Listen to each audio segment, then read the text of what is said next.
महान व्यक्तित्व हर दिन पैदा नहीं होते, वे सदियों में एक बार पैदा होते हैं और सदियों तक याद किए जाते हैं। ऐसी ही एक महान शख्सियत जिस पर हमें हमेशा गर्व रहेगा, वह है डॉक्टर APJ अब्दुल कलाम। उनका पूरा नाम अबुल पकीर जैनुलाब्दीन अब्दुल कलाम था, जिनका जन्म 15 अक्टूबर 1931 को मद्रास प्रेसिडेंसी के रामेश्वरम में हुआ था और 27 जुलाई 2015 को शिलांग में उनका निधन हो गया। वे एक भारतीय वैज्ञानिक और राजनीतिज्ञ नेता भी थे, जो बाद में भारत के 11वें राष्ट्रपति बने। उन्होंने भारत के मिसाइल और परमाणु हथियार कार्यक्रम के विकास में महत्वपूर्ण भूमिका निभाई। डॉक्टर APJ अब्दुल कलाम का जन्म एक गरीब तमिल मुस्लिम परिवार में हुआ था। वह अपने परिवार के साथ तमिलनाडु के मंदिर शहर रामेश्वरम में रहते थे, जहां उनके पिता जैनुलाब्दीन के पास एक नाव थी और वह एक स्थानीय मस्जिद के इमाम थे। वहीं उनकी मां आशियम्मा एक गृहिणी थीं। कलाम के परिवार में 4 भाई और एक बहन थीं, जिनमें से वह सबसे छोटे थे।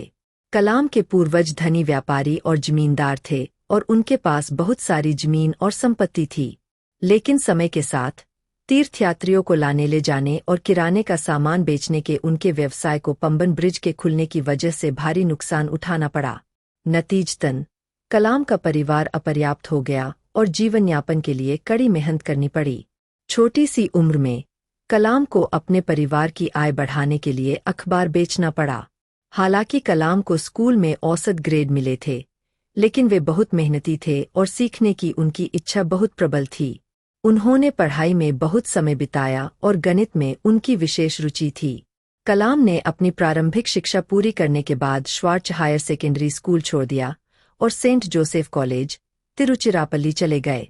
सेंट जोसेफ कॉलेज से उन्होंने 1954 में भौतिकी में स्नातक की उपाधि प्राप्त की। वे 1955 में मद्रास इंस्टीट्यूट ऑफ टेक्नोलॉजी में एरोस्पेस इंजीनियरिंग की पढ़ाई करने के लिए मद्रास चले गए। कलाम स्नातक होने के बाद 1960 में DRDO के वैमानिकी विकास प्रतिष्ठान में वैज्ञानिक के रूप में शामिल हुए। उनके करियर की शुरुआत एक छोटे होवरक्राफ्ट को डिजाइन करने से हुई। हालांकि वह DRDO में नौकरी के अपने चुनाव से आश्वस्त नहीं थे। कलाम को 1969 में स्थानांतरित कर दिया गया, जहां वह भारत के पहले उपग्रह वाहन प्रक्षेपण के परियोजना निदेशक थे। उपग्रह वाहन ने जुलाई 1980 में रोहिणी उपग्रह को पृथ्वी की कक्षा में सफलतापूर्वक स्थापित किया। कलाम को 1970 से 90 के दशक के बीच सरकार की LV और SLV परियोजनाएं मिलीं। उन्होंने प्रोजेक्ट डेविल और प्रोजेक्ट वैलिएंट जैसी 2 परियोजनाओं का निर्देशन किया, जिसका उद्देश्य सफल SLV कार्यक्रम की तकनीक से बैलिस्टिक मिसाइलों का विकास करना था। इसके बाद कलाम 1992 में रक्षा मंत्री के वैज्ञानिक सलाहकार बने और सरकार के प्रमुख वैज्ञानिक सलाहकार के पद पर पदोन्नत होने से पहले 5 साल तक इसी पद पर काम किया। देश के 1998 के परमाणु हथियार परीक्षणों में उनकी महत्वपूर्ण भूमिका ने भारत को एक परमाणु शक्ति के रूप में मजबूत किया। कमल अब एक राष्ट्रीय नायक बन गए थे, जिन्हें आने वाले युगों तक याद किया जाएगा। हालांकि उनके द्वारा किए गए परीक्षणों ने अंतर्राष्ट्रीय समुदाय में भारी हंगामा मचा दिया था। कमल ने टेक्नोलॉजी विजन 2020 नामक एक राष्ट्रव्यापी योजना पेश की, जो उनके अनुसार 20 वर्षों में भारत की स्थिति को बदलने और इसे एक विकासशील से विकसित राष्ट्र बनाने का एक शानदार तरीका था।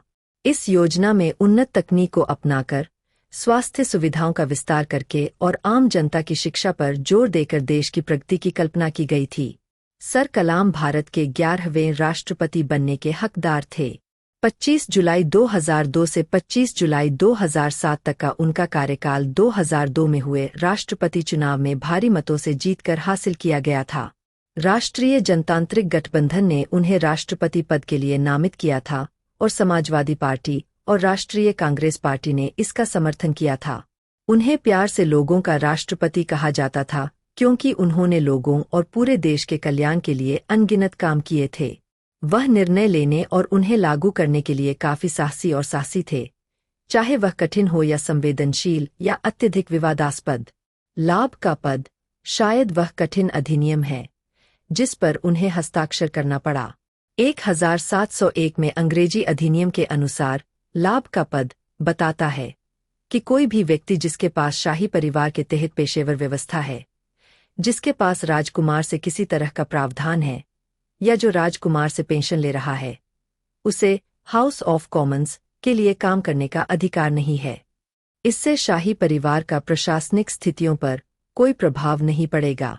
2005 में बिहार में राष्ट्रपति शासन लगाने के कारण वे सबसे चर्चित राष्ट्रपतियों में से एक बन गए थे।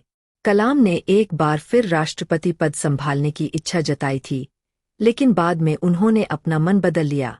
पद से विदा लेने के बाद वे शिलांग में भारतीय प्रबंधन संस्थान में विजिटिंग प्रोफेसर के रूप में स्थानांतरित हो गए और अपना करियर शुरू किया। उन्होंने अन्ना विश्वविद्यालय, तमिलनाडु में एरोस्पेस इंजीनियरिंग के प्रोफेसर के रूप में कार्य किया। उन्होंने अपनी उपस्थिति और ज्ञान से भारतीय संस्थान इंदौर, भारतीय संस्थान बेंगलोर जैसे शैक्षणिक संस्थानों को भी रोशन किया। सर कलाम ने तिरुवनंतपुरम में भारतीय अंतरिक्ष विज्ञान और प्रौद्योगिकी संस्थान के चांसलर के रूप में कार्य किया। 2012 में उन्होंने देश से भ्रष्टाचार उन्मूलन के विषय पर केंद्रित मैं क्या दे सकता हूं नामक एक कार्यक्रम शुरू किया। अब्दुल कलाम हमारी तरह ही एक नश्वर इंसान थे, लेकिन देश के लिए उनके योगदान के कारण वे लोगों के दिलों में अमर रहे। डॉक्टर एपीजे अब्दुल कलाम ऐसी ही शख्सियत थे जिनका 83 साल की उम्र में निधन हो गया।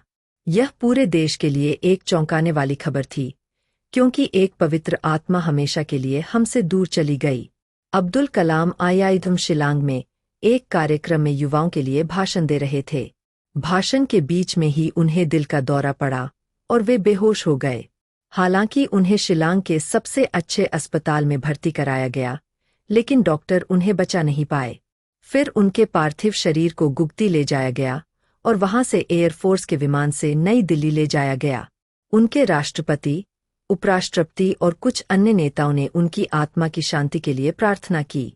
फिर उनके पार्थिव शरीर को भारतीय राष्ट्रीय ध्वज में लपेटा गया और उनके गृहनगर लाया गया। उनके अंतिम संस्कार में लगभग 35,000 लोग शामिल हुए और ऐसी महान आत्मा के लिए प्रार्थना की।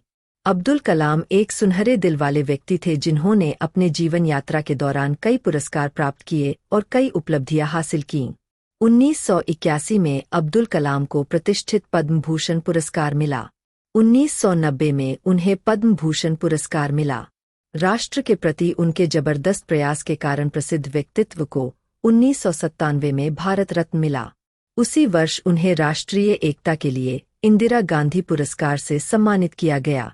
भारत सरकार ने 1998 में कलाम को वीर सावरकर पुरस्कार से सम्मानित किया।